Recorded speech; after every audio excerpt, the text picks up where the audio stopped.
Hi, everybody. Thanks so much for coming in when you could be eating more pizza or being outside. I know the pulls of this beautiful spot. And thank you to everybody here at Djerassi for this incredible opportunity. So today I'm going to tell you a little bit about a play with songs that I've been working on, and I'll be working on this whole year thanks to a fellowship from the Marian Foundation that I have to thank every time I stand in front of a mic.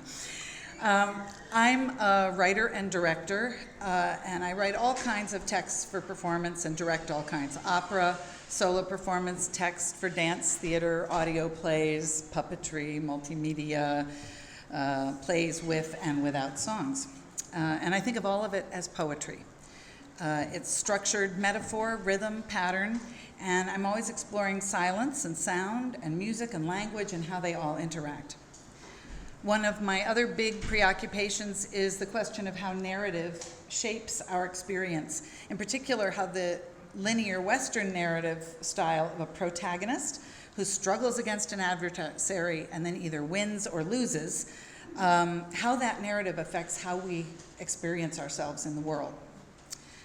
So I work more with juxtaposition and collage, and I look for narrative forms in other cultures and art forms and disciplines like science. And a big part of what that means is I'm not so interested in what a single protagonist wants and what's standing in their way of getting what they want. I think we have more interesting things to talk about. So I'm interested in something that gets us to that gap between the things we experience and how we respond to that experience. That there's a space in which we can actually pause and reflect instead of the constant moving forward. For any project, I begin with questions that keep me up at night, and so right now, I'm at the beginning of a year-long process called A Play About a Bomb, or maybe it's called Calyatron Girls, I'm not sure. It's set on the day of the bombing of Hiroshima and told from the perspective of some of the women whose work led to the detonation of the bomb. And a lot of it revolves around Oak Ridge, Tennessee, which was one of the main centers for the Manhattan Project. And my earliest fascination with that was because my parents met while working on the bomb together. My father was an engineer working in uranium refinement, 20 years old, that has all of these chemists and physicists, they got to come build the bomb with them. And my mother was an executive secretary, so she also had some interesting things she learned about while doing that job. And this particular project began with an interest in the vast numbers of women and people of color whose work led to the bomb, and recognizing that our narrative tends to be all about white men in white lab coats. And of course, because of the opportunities afforded, the majority of the people in power were in fact white men in white lab coats, which is, what it is. But I'm interested in what are those stories that for various reasons haven't been told. So the ideas and images all start bubbling up as I research and write and research some more, and I start imagining characters. And I start by writing monologues to find out what these people think. I have to ask them what they think, and then they let me know. And at the same time, I'm also thinking about structure and what structure might emerge from that. So, for example, I'm looking at the structure of musical fugues and the idea of all these voices, motifs that will arise and might repeat and revise within that arising. And I'm looking at the forces of criticality and radiation as structural ideas that could help form how this play gets communicated. And maybe most importantly, I'm looking at Japanese no drama as both philosophy and structure. And I've been researching a form called Mugen no, which is a phantasmal or ghost narrated no, because I feel like a ghost is a great person to narrate a story about a bomb. And I was going to I did write a scene for today, and then I remembered that that's not how I work. And so I was cramming something together that was making me very anxious because it didn't feel like part of my process, and it was like a bad scene. So I didn't want to give you a bad scene. So instead, I'm going to share a little where I am now and read some monologues to you. These monologues may never end up in the play, or bits and pieces of them probably will, but they are ways for me to explore the world. So I wrote this monologue for the character of Lise, based on the Austrian physicist Lise Meitner, who, with her nephew Otto Frisch, was the first person to actually recognize and describe the process of fission. She was robbed of her Nobel, but they did name an element after her. There is Meitnerium, so she got some little post-mortem acknowledgement of that. She was barely able to escape Germany. She was Jewish, just before they absolutely clamped down on the borders. And she was invited to join the Manhattan Project immediately, and she refused. She said, "I will not help build a bomb." So she's also very interesting to me for that reason. And here's what I imagine her saying. If this were a Japanese no drama, I would be standing by a well or near some cliff above a ravine, and I would tell her a story. Maybe I'd warn her of the terrible thing that will happen today to a city on an island at the other side of the world. But I am no ghost. I was still very much alive on that particular summer day when a city was destroyed by the power of atomic fission. That fission which had been so beautiful to me when I first understood what it was. I was in Stockholm that day, so I am no ghost, at least not to her. But to you now, in this room, I guess I am a ghost. So I will tell you the story. In all the years since my death, I return here, again and again, to this 6th day of August, 1945. Sometimes I go to that field in Chicago where students tore at each other in the mock battle of sport, unaware of what transpired below.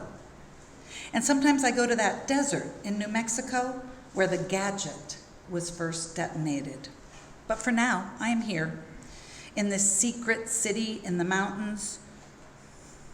I miss my Viennese accent, the German language, my own body. But in my current state of being, for lack of a better word, my tongue and appearance seem to suit the occasion, your occasion. This appeals to my sense of practicality, but somehow leaves me a little sad. But the German language itself has been through an awful lot, so perhaps it's for the best. I went where I had to during the war, and then afterwards, of course, everywhere. I was invited everywhere. They said I had smuggled the bomb out of Germany in a suitcase. Ridiculous. The narrative of history is a slippery thing. So that's what she might say.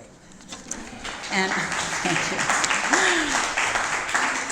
So my initial title for the play was Calyatron Girls, and I may not keep that title, but I'm still very fascinated by these young local women. They were all high school graduates, and they were hired as operators to adjust the dials on the Calyatron, which was the uranium enrichment facility. And some of these women, their families had been evicted.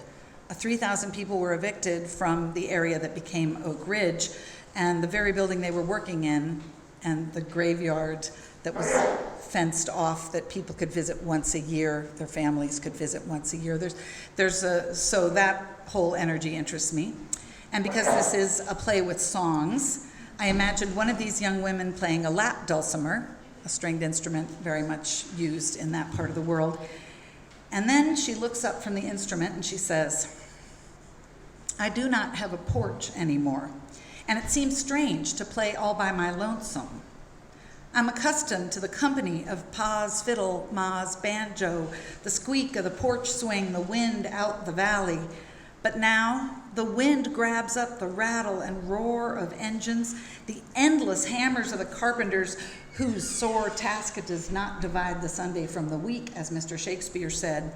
These sounds and the strange music of foreign accents are company to my dulcimer now. I know we're building something that will win the war. Don't know what those dials we turn got to do with it, but Uncle John was right about most everything else, so the part this piece of land plays in the war, I think he's likely right about that. He may have been crazy, but didn't that county farm burn down when he said it would? Is that blaspheming? Well, He and God had some kind of understanding, that's for sure. And that's Maggie, I think her name is. And I was delighted, thank you.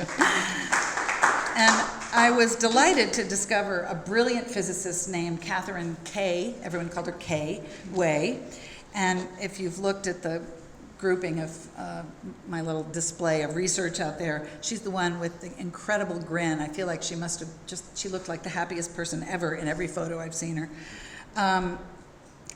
Because of the intensive compartmentalization of the Manhattan Project for the sake of secrecy, it's really extraordinary that she worked at the Chicago Metallurgical Labs, as they were called, which was one of the locations. She visited Los Alamos and Hanford, where they were where they were refining the plutonium. And she had just come to Oak Ridge a couple of months before the bomb was dropped. So on that day of August 6th, before they received word, she might say, "I'm still settling in. It's not exactly Chicago, but every laboratory is beautiful. In the city, the desert, or here in the mountains, the physics is the same. And by that, I mean changing every minute before our eyes. It's such an exciting time to be a physicist. I should probably be more somber. Of course, I want to help end this terrible war, but I'm so happy. Sometimes I think they let me hear and see so much, slip in and out of so many pieces of the project, because I'm an anomaly. They don't know quite what to do with me. I think the blue genes really throw them." So that's Kay. And then even though she died 11 years before the first atomic bomb was detonated, I look at Marie Curie as the person who, with her discovery of radium, really got everybody excited at what might be happening inside that atom. So I wrote this, and I learned that a woman named Loie Fuller, a performer and extraordinary innovator of lighting and design elements of all kinds, she'd approached the Curies to ask them if they would give her some radium so that she could paint the butterflies on her big silk. There's a picture of her wonderful silk butterfly piece out there. She wanted to use radium so that it would glow when she danced, and they said no, they really didn't have any radium to spare, thank you. So I wrote this for the ghost narrator of Marie. "I was so sorry to have to deny the lovely Miss Fuller. I remember the first time Loie danced for us in our sitting room. This intent, bespectacled woman metamorphosed by silk and light and force of will into a butterfly. I was amused by the beads of sweat glowing on Pierre's forehead, mesmerized as he was by her body under the filmy fabric. I wish we could have complied with her request. I can only imagine the spectacle she would have been, fluttering those giant wings, aglow with radium paint, revealing here and there a glimpse of flesh.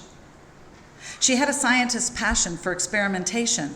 She'd come to us with questions before, and I felt responsible for that unfortunate explosion in her studio that left her without eyebrows or lashes, yet undaunted still. So I told her that this painting her costume with radium, I couldn't help her, but it would have been nice to be a part of something with no other goal save beauty. So that's a kind of snapshot of where I am now, and thank you for being here.